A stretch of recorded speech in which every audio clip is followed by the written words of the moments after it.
Hello, everybody, and thank you so much for tuning in. It has been a very busy week already. I'm Nehemiah Frank, founder, editor-in-chief of the Black Wall Street Times, and so happy to have everybody here today. So, something happened yesterday at the United Nations. The world made a decision about history, and the United States made a decision about the present. The United Nations General Assembly passed a historic resolution declaring the transatlantic slave trade the gravest crime against humanity. The measure, led by Ghana, was supported by 123 countries.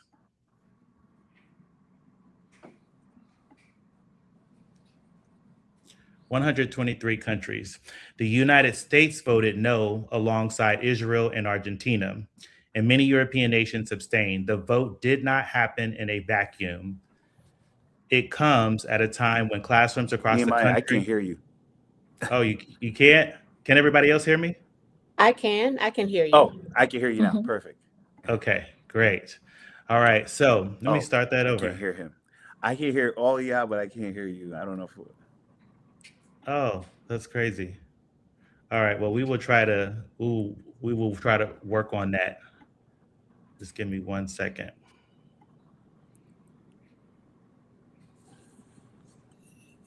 You may have to sign out and then sign back in, brother. And we are live, y'all. So I'm going to go ahead and keep reading this script, and hopefully we can get some sound with our brother. All right, so the vote did not happen in a vacuum. It comes at a time when classrooms across this country are still debating how slavery should be taught, when conversations about race, truth, and accountability are being challenged, restricted, and in some cases erased altogether. So the question is not just what the United Nations said or did yesterday. The question is what it means that the United States refused to stand with the majority of the world in saying it. What does this tell us about how this country understands its own history? What does it mean for the global movement around reparations? And what responsibility do we carry, not just to remember slavery, but to respond to its lasting impact? Because this is not just about the past, it's about power, it is about policy, and it is about who gets to define truth in the present. Now, here's what the resolution actually does. First, it formally recognizes the transatlantic slave trade as a systemic global crime, not just a historical tragedy with consequences that still shape inequity today. Second, it calls on countries to begin conversations around reparatory justice, including formal apologies, financial compensation, the return of stolen cultural artifacts, and policies to address ongoing disparities. And third, while the resolution is not legally binding, it carries significant political weight.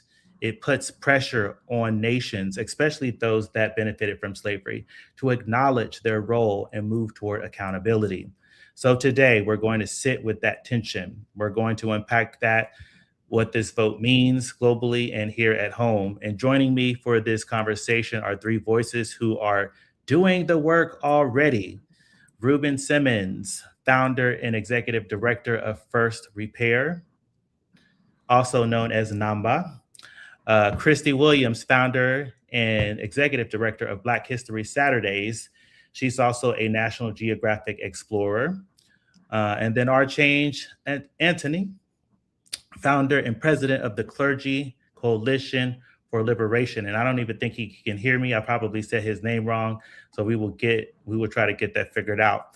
But first, I'm going to play a video, and then we'll have a response of, I want to hear you guys' response to this video. So this first video is the president of Ghana's response to the crime itself, and explaining a little bit about the resolution.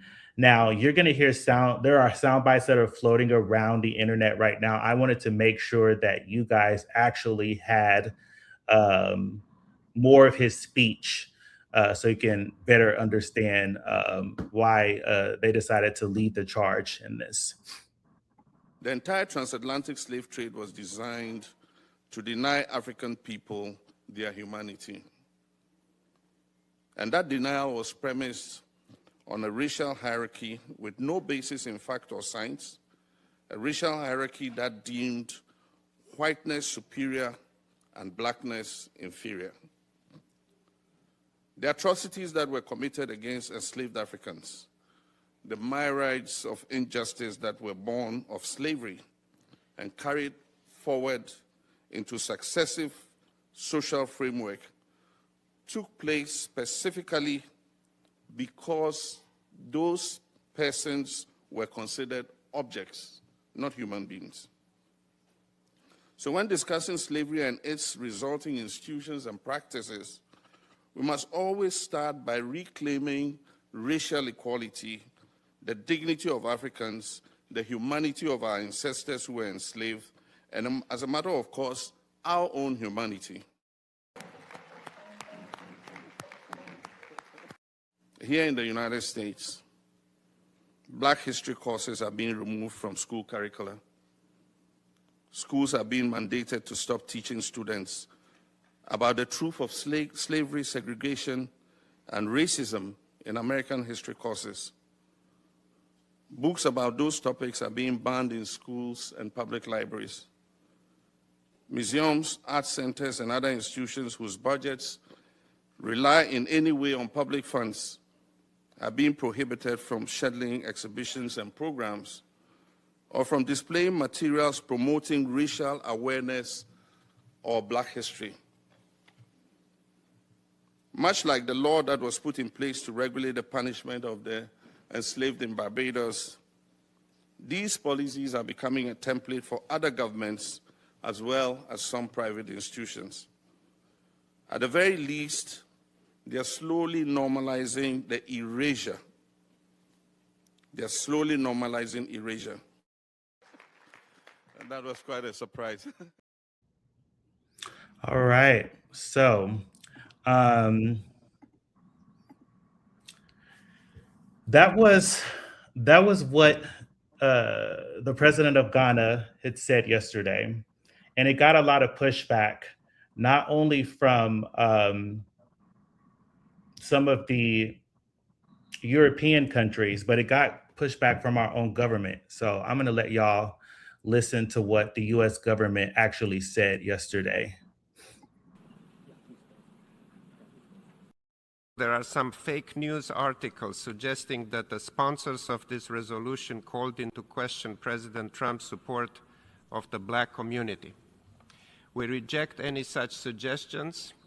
Indeed, President Trump has done more for Black Americans than any other president and enjoyed historic support from the Black community in the 2024 election. He is working tirelessly to deliver for them and make our country greater than ever. So, y'all's thoughts. Go ahead. Anyone can jump in. I'll jump in. Although it is not, first of all, thank you for the invitation. Thank you for the opportunity to be in communication with these incredible leaders, and continue to be encouraged by the momentum that we're seeing in localities all across, including that's happening in Tulsa, Oklahoma. When I heard the United States response, first of all, having been to now several UN or Permanent Forum convenings or human rights commission convenings, oftentimes the U.S. is just absent, which is a statement in itself. And I realized that to actually hear what is being said in absence, I felt enraged. I actually felt emotional because the absence at least was less of a blow than hearing the nation in which we contribute, the one that we have built, the one that we help sustain the economy and all that's cool and great, our culture and all that, to hear the lies, the dismissal, the statement that Trump has done more for Black people. Did I hear him say that than any other president? You know, it was very difficult to hear, but the reality is it is why we do the work that we do every day. So while it wasn't surprising, we know full well on how this government is in its majority is thinking about the lives of Black people. They're showing it in their policy, in their budgets, and in all of the leadership we're seeing. So it wasn't a surprise, but it was definitely, I was a little embarrassed, I'll have to say. You know, this happened in mixed company, right? We're on a global stage now at this point. And so having just returned actually from my ancestral home, Guinea-Bissau, that's where the name Namba comes from. You know, I am hearing from our global comrades that it looks very bad. It looks alarming. They are concerned for our well-being and our futures being Black in America based on the global media representation of what's happening here. And it's not embellished. And we saw that they showed up very bold in their dismissal and disregard for Black lives, having a no vote. Some other communities, I think there were 52 that abstained, but it was important to them that it was a no vote with a justification that included more dismissal and denial. And so I'm leaving encouraged that we have a global leader in Ghana's president to take that step, and that we have now this resolution to build on. It's the way that we've seen Tulsa Advances work with an initial resolution that happened during the centennial. It's the same way that Evanston did it. And so now we have this global resolution that is a consensus statement from the world that this is the most grave crime against humanity. And so I'm encouraged. Kristi, our change, if you can hear me. Yes. I would say, you know, this is exactly why I started Black History Saturdays. And I'm so grateful that I get to call Namba, formerly known as Robin Ruth Simmons, she sent me to Ghana, and I was able to go to Ghana, and Namba made sure that I sat in front of these group of Ghanaians talking about Black History Saturdays and the erasure of Black history. And the look on their faces were just like, I can't believe what I'm hearing. And so listening to what happened at the UN, it's not surprising, but it is hurtful. But I also took solace in knowing that Ghana stood up and had our backs. You know, if that was the true embodiment of I'm my brothers and sisters keeper. And that made me proud.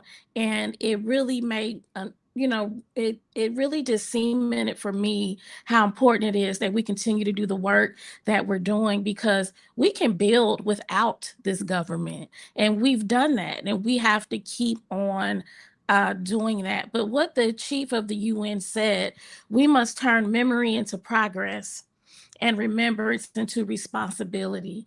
And unfortunately, a lot of that responsibility falls on our shoulders too. So that is, again, that's why I started Black History Saturdays with no money. And it took people to help me to do it. And to this day, there's not been one person in Oklahoma that has funded Black History Saturdays. So it's people across this country that has been helping me to do that. And so those are the things that you have to do. There's people out there who want to help and who will step up and do the work. We just have to stay organized, strategize, and get it done. Amen. Amen. And just before our change pops in, I just want to just to name the vote. So there were 123 countries that voted yes on Ghana's resolution. There were about 50 countries that voted to abstain. Notably, the majority of those countries that voted to abstain are in Europe. And so we're talking about France, Britain, we're talking about Portugal, Spain. These are countries who had a heavy hand in the transatlantic slave trade. But notably, 3 countries voted flat out no. And that was the United States, that was Israel, and that was Argentina. And so I wanted to move to the minister, like from a moral and spiritual perspective, what does the US's vote or the countries that voted against this resolution say to you? I think it says a couple of things. Number one, as people of faith and people who believe in spirituality, I think one of the things that we do best is to remain hopeful. But I think that hopefulness always needs to be tempered with the dose of reality that of the country that we live in. And this country has, at time and time again, has shown that it does not have Black people's interests at hand. It does a really good job at symbolism. It does a really good job at sometimes saying the right thing, sometimes putting leaders to pacify us. But in reality, the United Nations was started in 1945, and America has never led on decolonization. It has never led on the ending of enslavement. It has never led on reparations. And it sits on the Security Council, one of only 5 seats, permanent seats. And to be such a powerful force, you've done absolutely nothing. And when they did lead sometimes on human rights issues, they've used that as a tool to poke holes in other nations that they were trying to start issues with. And I would just say the reality for me, what brings me continued hope, is that this belief in Pan-Africanism still exists, right? That we don't have to know each other to understand each other's struggles and to be in solidarity with each other, even though we're not next to each other. Number two, the global Black community does exist in the midst of our tensions and our struggles to get it together. And there is a constant alienation and targeting of the Black community to kind of create wedges. But those of us, we have to remain steadfast and together. And the last thing I would just say is, as much as we are thankful for what Ghana has done and led in the United Nations, we also have to continue holding each other accountable, because Ghana also just signed a security agreement with the UK. And what does that mean for when other nations are fighting for their liberation? And is this security agreement going to be another part of a recolonization of countries that are fighting for their freedom? Prime example, Niger, Burkina Faso, Mali. And so I would just say, let's stay faithful, let's stay hopeful, let's stay encouragement, but we got to fight. And we got to fight for our freedoms, just like our elders did. See, I told y'all this panel is hot. We don't have people just coming off the street and speaking. They know what they're talking about. Kristi referenced yesterday what the General Assembly Secretary actually said in his opening statements before the resolution, and to mark I believe is this a second anniversary or the second year that they're recognizing the transatlantic slave trade as an actual day of remembrance at the United Nations. So this next question is for Namba. Let's be direct. Why would the United States vote no on something like this? Was it really driving? What's really driving this decision? And is it really about avoiding reparations, or are they really afraid of legal issues, which is what the United States actually said yesterday in a statement later that day, that they were worried about legal issues, which I think is, a bluff, seeing that we're blowing up boats in international waters and doing a lot of other things that are illegal, like going to war with Iran without having congressional approval. So what is really driving their decision? What do you think it is?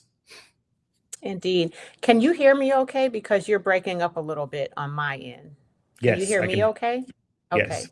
Yes. Well, it is the lie of white supremacy that we are confronted with in the no vote. It is an absolute lack of support for reparations. If we have can you all hear me? Because everyone's frozen. Yes, we hear you perfectly. You're not frozen on Yep. this side. Okay. We know that if there is an attack on DEI, then there certainly is not an appetite to repair what has been passed and agreed on as the gravest crime against humanity.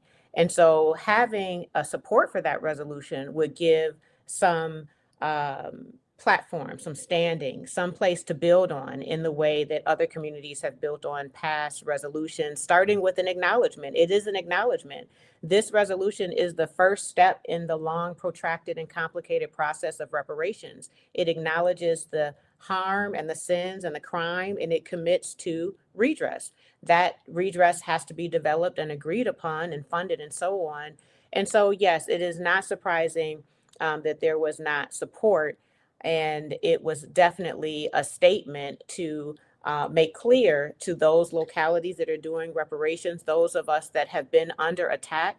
We've had various levels of attack. We've had legal attacks. We've had legislative attacks with a bill being passed by a Texas congressman, or introduced rather in the House, that would abolish or penalize any localities that are looking to advance local reparations, stripping away their bailout dollars, stripping away funding that we rely on to support our families most in need, including community development block grant funds and other types of funds like that. And so we know that it is intimidation. It is a way to scare away our allies and our potential partners. Those partners are our funders. They are our collaborators. They're institutions like universities and industries that are beginning now to look at what reparations is. We've done such an incredible job in expanding it beyond cut the check and just a compensation. And now, because of the international community, we have learned that under international law standards, there's reparations is comprehensive, it's full, it's robust, there's many forms. So where we might have engagement and support to get some form of satisfaction, monuments, apologies, museums, and even education, we will lose those allies because now they can point to the United States being in opposition. And what does that mean for their relationship to the government? They may be an organization that's funded by federal government or other relationships that sustain them. So what it does is it really intimidates our community of practice. It is a way to intimidate our supporters that have been really key in helping us advance the reparations movement to progress that we've never seen before in history. We have never seen this many local initiatives for reparations. We've never seen this much ally support. Hearts and minds are being changed. Reparations is being implemented in Evanston. It's coming in Tulsa. We're seeing universities and families even begin to redistribute their wealth based on their understanding of their role in the institution of slavery. And we're seeing it happen across global Africa. And what I love about the president of Ghana coming here, because, that could have happened in Geneva, right? It was a statement. He came here to the US and made that statement. It has connected the reparations movement in ways that the global community has not seen. But we've been working globally. We've been synchronizing our efforts. We've been learning and sharing best practices from one another. And we've been encouraged by our culture that really has been our fuel in a lot of ways. And so I think this is going to be good for the reparations movement because we have a major win. We have a incredible legislative champion in the president of Ghana. And we have a more organized global movement for repair for Africans all across the diaspora. Great. This message is for Kristi. How do you connect this vote to what we're seeing in classrooms, book bans, curriculum fights, restrictions of teaching Black history? I thought that the president of Ghana laid it out very clearly, and it definitely ruffled some feathers here at home. Yes, one of the things he said that stuck out to me is when he said that the US is normalizing the erasure of Black history. And that's happening. And now we have 22 states. I can't say this enough. 22 states has the same legislation, just like House Bill 1775 that we have here in Oklahoma. 22 states, and across the country, over 10,000 books are banned. And majority of those authors look like us right here on this video. That is, if that doesn't make you mad, you're not paying attention. We are being erased as you speak. Our history is being erased as we speak. And when we talk about, let's talk about this legislation real quick. House Bill 1775, it doesn't specifically say what you can't teach. But what our governor said is you can't teach anything that's going to make white students uncomfortable. And so teachers are afraid because that language is so broad. So, and Nehemiah, you know this, teachers have been fired, losing their teaching certifications, just for simply recommending a book to read. So there are, it's a sad space that we are in, but it's not just Oklahoma. Again, this is 22 other states. And so you have to organize educators in your communities and teach Black history. We need to do it back in our church. The churches should be teaching Black history. We have to organize and strategize this because when a child, by the time they're in the third grade, they haven't seen themselves represented in history or their curriculum, they totally start to lose their identity. And that's all a part of the plan. This was all by design. It's all by design. And so that's one thing that we can take back and do. And so we must do that. And Nehemiah, I also wanted to touch on when you said there were 50 states that abstained. And we need to talk about that. They are comfortable at avoiding us, right? And so that's what that was. And that avoidance is also delay and denial.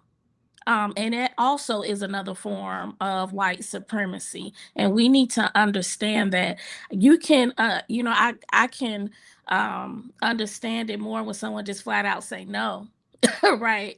But you have these people in the middle who are causing just as much harm, if not greater.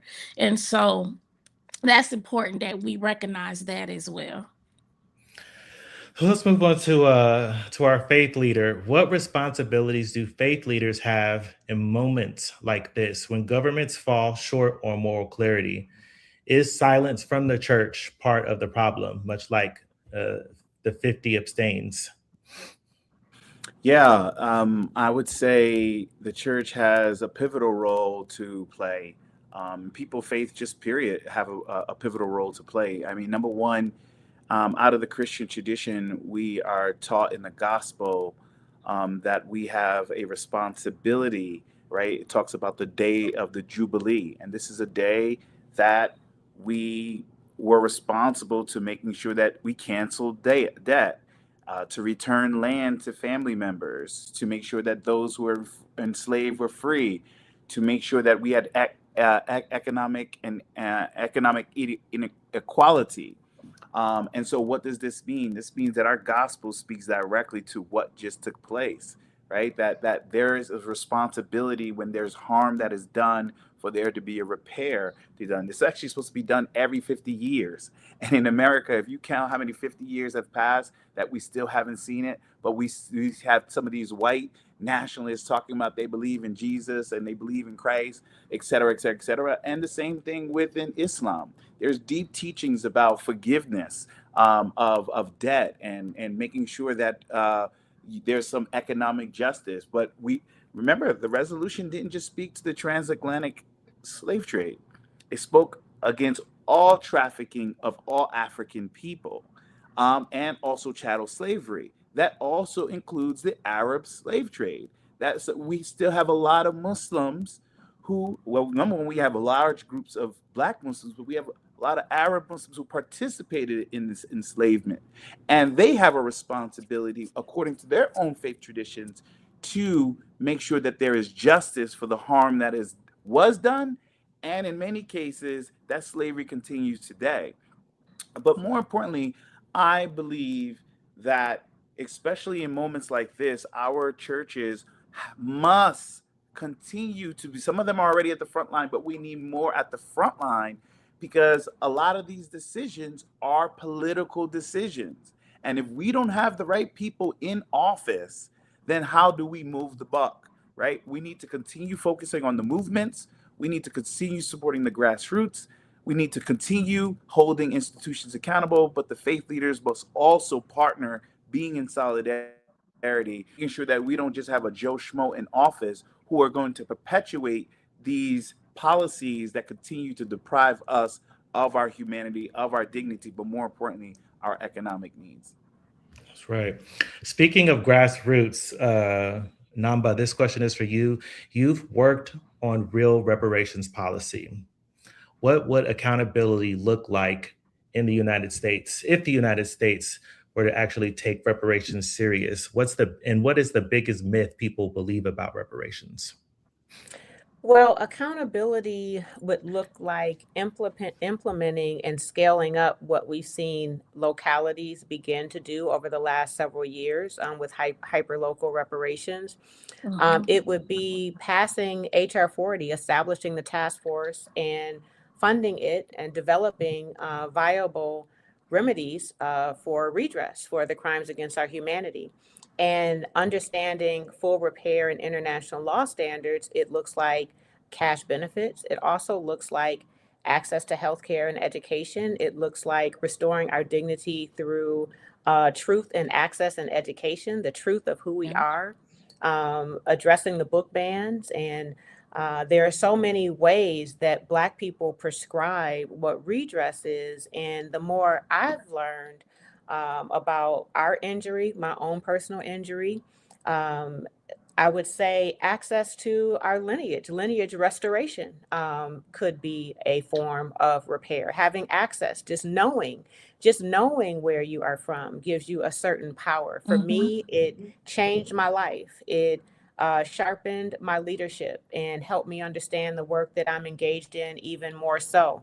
It reprioritized what redress is for me. For me, it is access to my ancestral rights, to my home, to my lineage, to my culture. I'm very proud to have just received citizenship from my ancestral home, Guinea-Bissau, and be named by the Balanta village elder, to learn that I am of Balanta lineage, and to learn that Balanta means those that resist, and to know that my life's work is engaging in reparations is just really affirming in ways that I don't know a form of compensation could do for me. But I do want to say also, all of it is due. I'm fighting for all of it.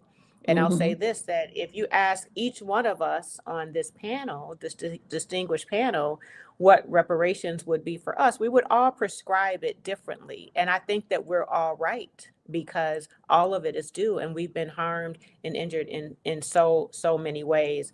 I'll lift up the state of Illinois as an example of what this nation could do as a first step towards reparations.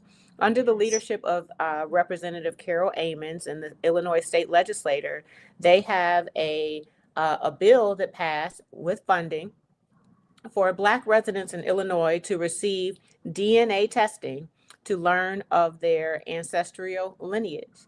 And their program is even a little bit different than African ancestry. That's the one that I took. It is connecting Black folks in Illinois with their living ancestral relatives. In one case, a sister in Chicago met a cousin that was in Ghana. And this summer, a delegation of Chicago area leaders are going to Ghana to meet their living relatives And this is something that is available to us. The science has already been proven. It's under the leadership of Dr. Lakeisha David, a genius sister that has developed this DNA testing. This is a first step. This could be achieved with a academic partner. The science is already there. I mean, we're not even talking about the trillions of dollars that we're owed. And I would say that it's even more than any number that's been calculated, but we have to start somewhere. And that is a possibility of something that the United States government could do if they had goodwill and had a righteous intention and wanted to legislate in line with what they say their values are. We've seen that that is not so. That was reinforced yesterday when the United States presented its opposition to the resolution at the UN. Wow. Yes. I definitely want to co-sign with you. Learning your lineage, your genetic DNA lineage is a powerful experience. I found out through DNA testing that my people descend from Ewe and the Fan tribes in Benin and Togo, and just, knowing that, and even going to Ghana, closer to the Togo border, and seeing the people who were Ewes, they look like my cousins, and I will never forget it. It is a powerful experience of validation. So I want to move on to Kristi.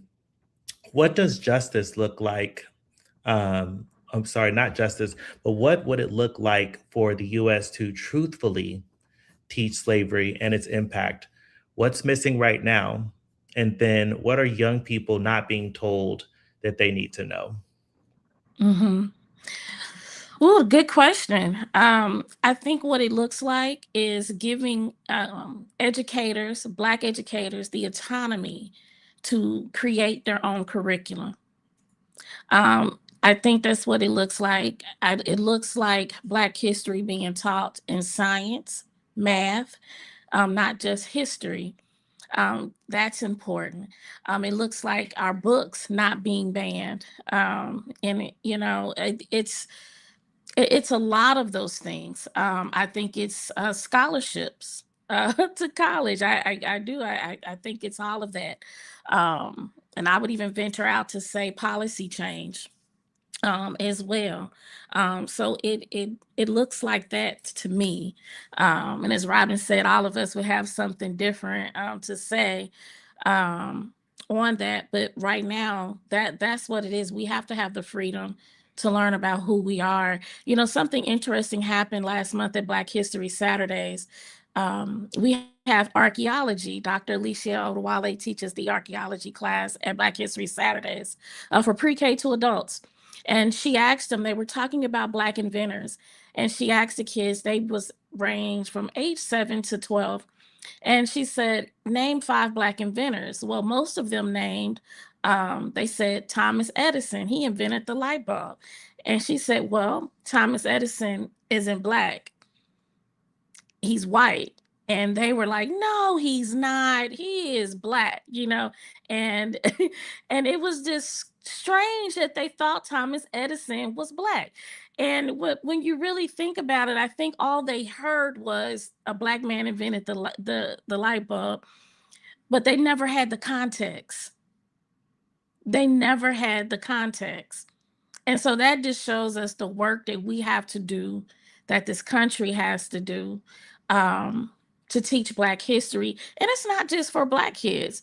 White kids, all races need to learn Black history, because again, we have to understand that Black history didn't begin at slavery, and it didn't end in the civil rights era. And so they need to understand who we are just as well as we do. And if they did, we wouldn't have the US saying no at the UN about slavery being a crime against humanity. Ooh.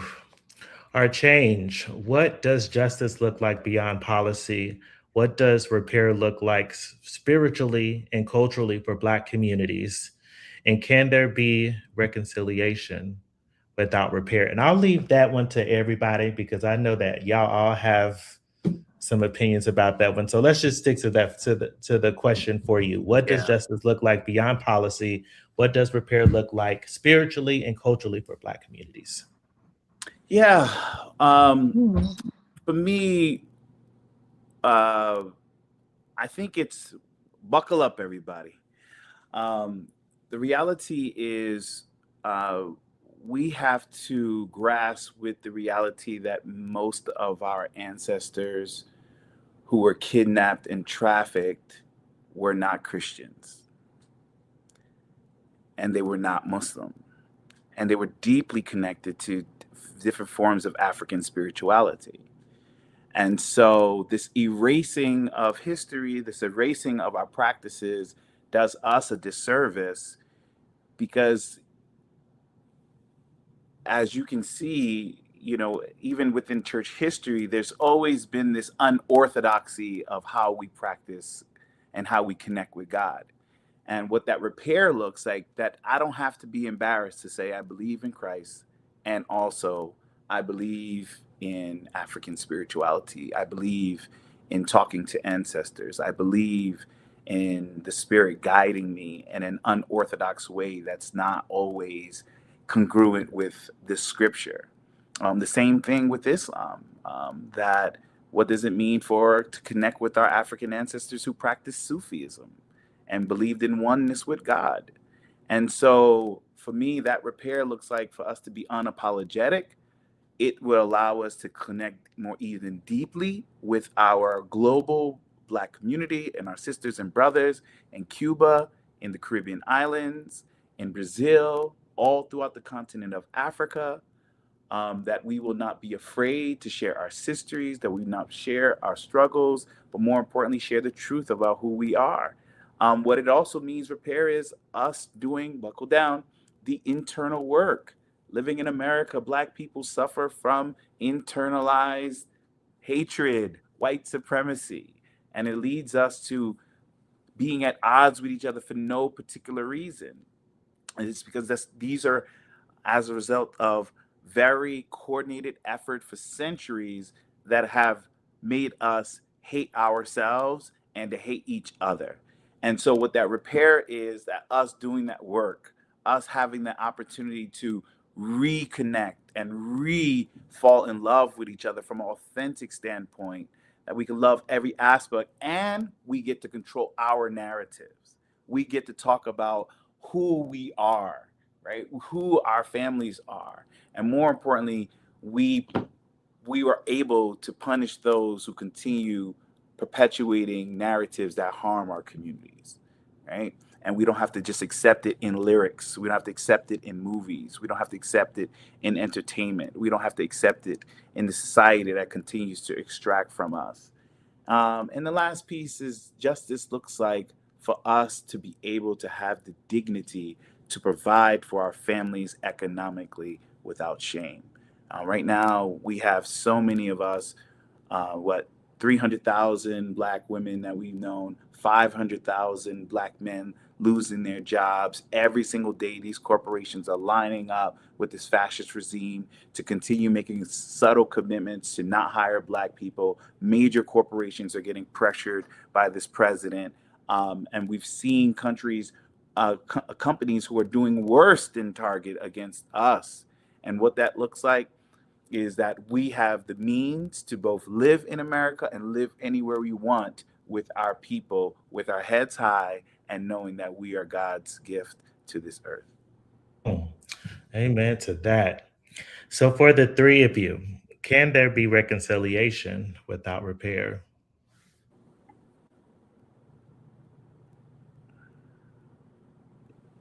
No. And so I see Sister Kristi already shaking her head no. But I'll tell you, my origin story in reparations started seeking just an answer to that question. And in 2019, I actually went to South Africa, was in Cape Town, and was looking to be encouraged and educated by truth and reconciliation work. And that as a first step towards the reparations work that I was leading in my own city.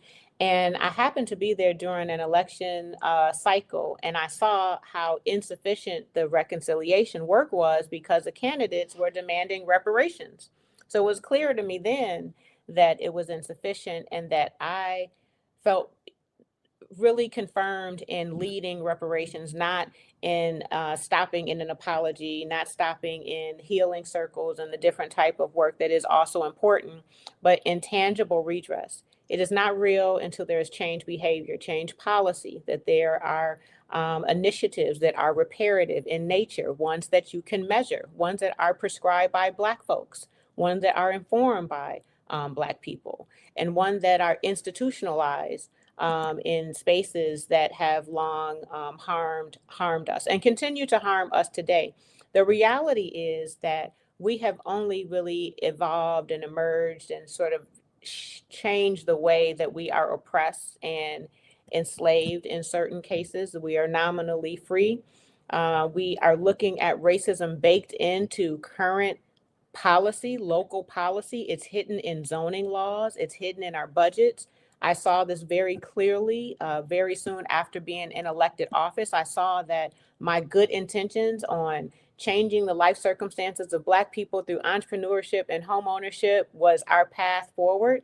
And I saw absolutely not. Until we address the past, until we name it and address it with tangible remedies, then it would be insufficient. No amount of launching Black businesses, no amount of education, none of that would be enough unless we had targeted redress that is as targeted as Jim Crow law and all of the racist policy that has got us to these racial gaps and the conditions that we have today.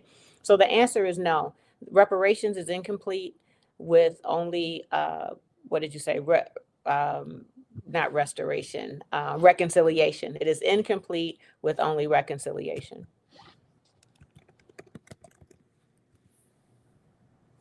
Anyone else want to jump in on that one?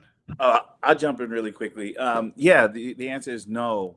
I think, especially with our people are always being put in a position to forgive, forget, to be able to move on and look back. And there's nothing tangible. There's nothing to pass down. There's no legacy to give to our children, our families. There's no economic inheritance to give to us. And we're just expected to take this shot to the gut and keep it moving. And the answer is actually not no, it's hell no. And we have to teach our people and reteach our people to understand that it is important to stand up for yourself and your dignity.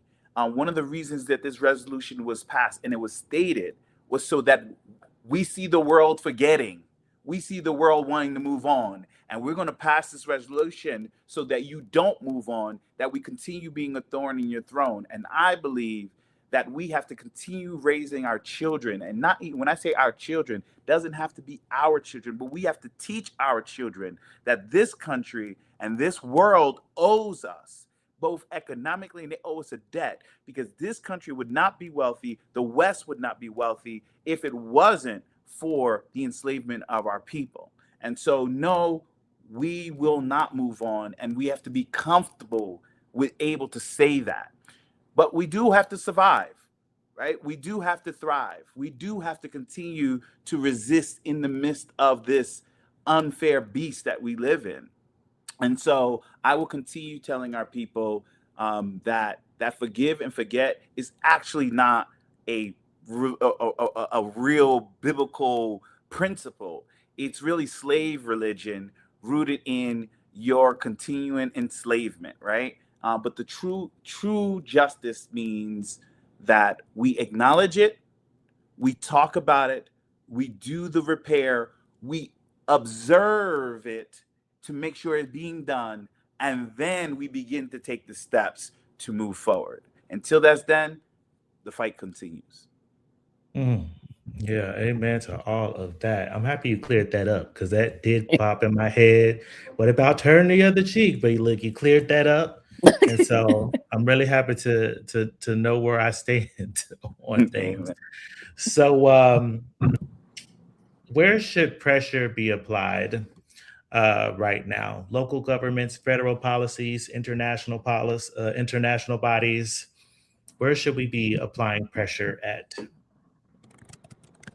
I would anyone could say, answer. yeah, I would say all three, all of those things. One of the things I will say, and not just because Namba is on the call, but what she has done with First Repair has been amazing. I First Repair puts on the national symposium for reparations every year in Evanston.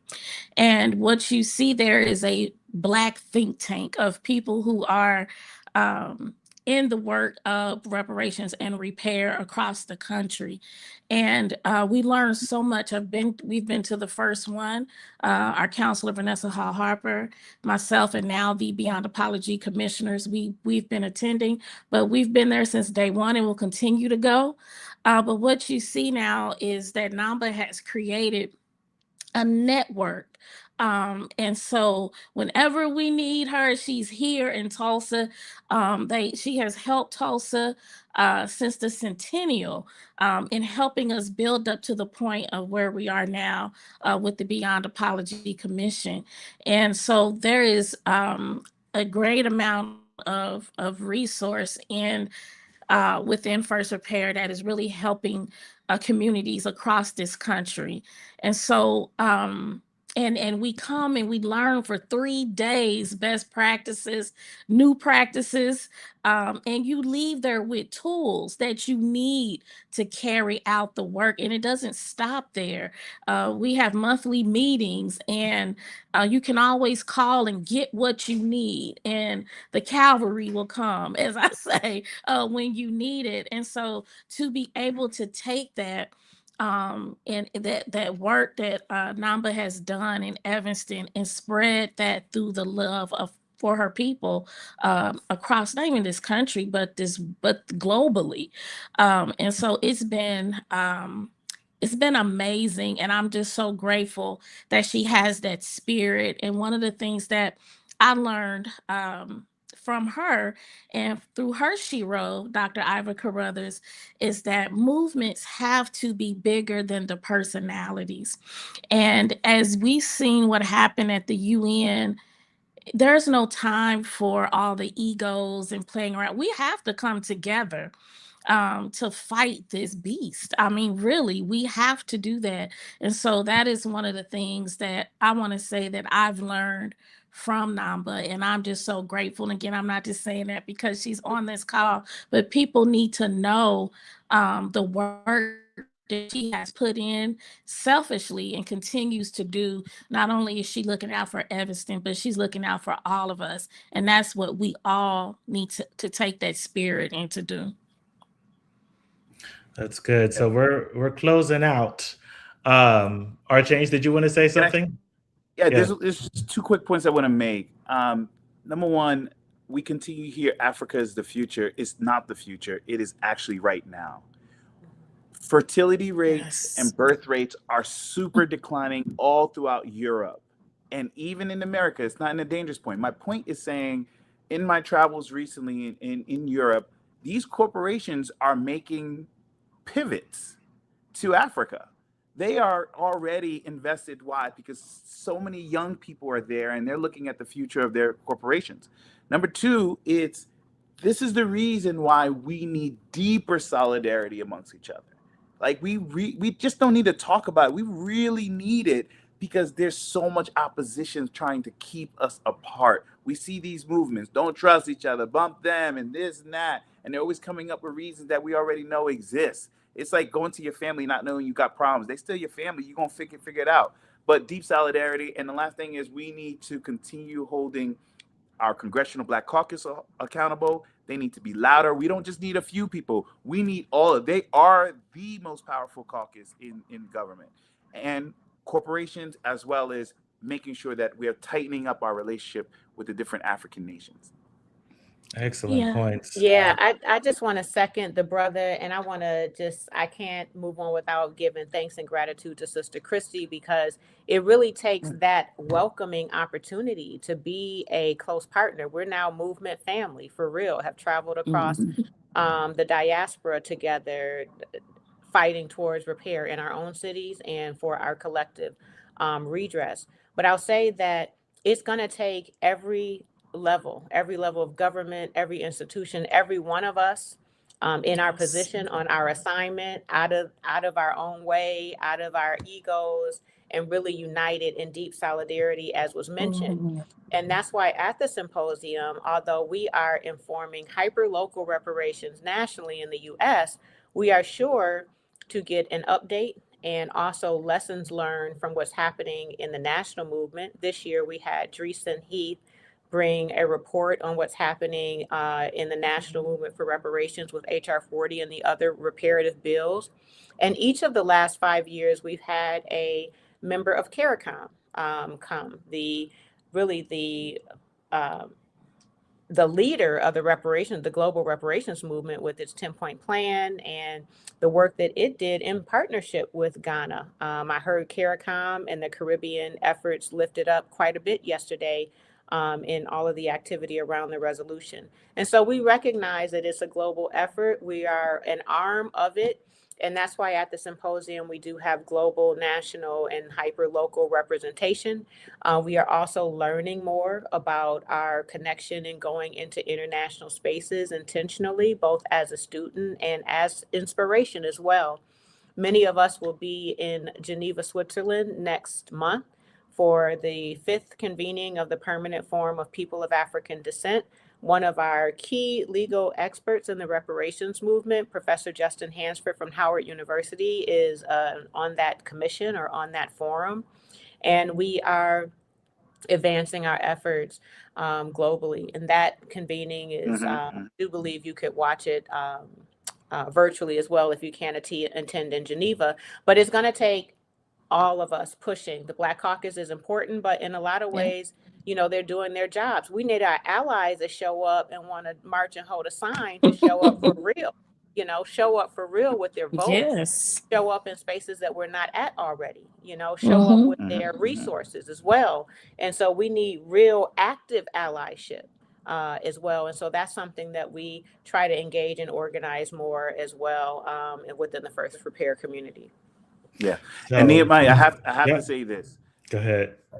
Number one, on behalf of us, thank you for setting this up. Your voice is so important. Just staying on top of the news, making sure we're staying on top of information, and just spreading through the Black Wall Street Times. And so everybody, if you are listening to this, follow Black Wall Street, share it, make sure you support the brother, because this will not be possible when we talk about solidarity. This is what solidarity looks like. So thank you for your leadership. Thank you for your hard work, and continue pushing on. No, thank you, guys. Thank you, brother. Thank you all. Well, I got one more question. The reparations conference? Yes, coming up in Tulsa. Please mention that, and I have one more question for y'all before we log off. Okay. So Tulsa, beyond apology, we're hosting the first Tulsa Reparations Summit, actually, April 24th and 25th and 26th, which will be at Langston, Tulsa in Greenwood. And Namba, my dear sister, will be there.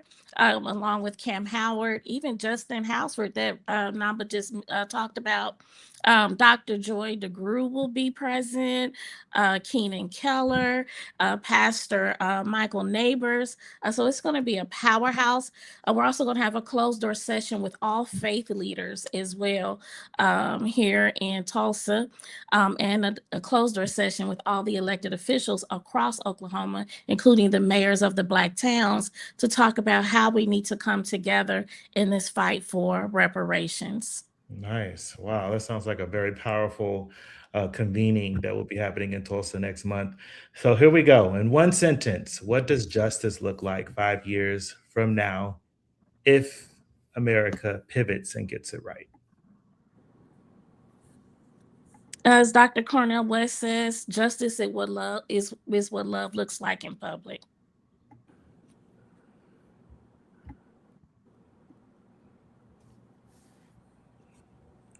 Justice for people of African descent looks like tangible redress. Justice will look like all of us having the biggest party on the streets after we get our money. and then we get our reparations package. I'm serious. I mean, we will really be out here celebrating because we got something to celebrate for. We be celebrating, but we ain't got a whole lot to celebrate for. I want something to celebrate. Yes. Good. Well, I appreciate y'all. Thank you so much for joining, and for the listeners, thank you so much. Please share this out. Subscribe to the Black Wall Street Times. Subscribe to the Substack, and donate. Listen, DEI has us messed up. This anti-DEI movement that's going on, the funding is low, y'all. So please, it could be $8 a month. It could be 80 for the year, or 250. Please subscribe to the Black Wall Street Times. And if you can't, just share it out, because that also works too. So, all right, y'all. Well, that is it. Have a wonderful day.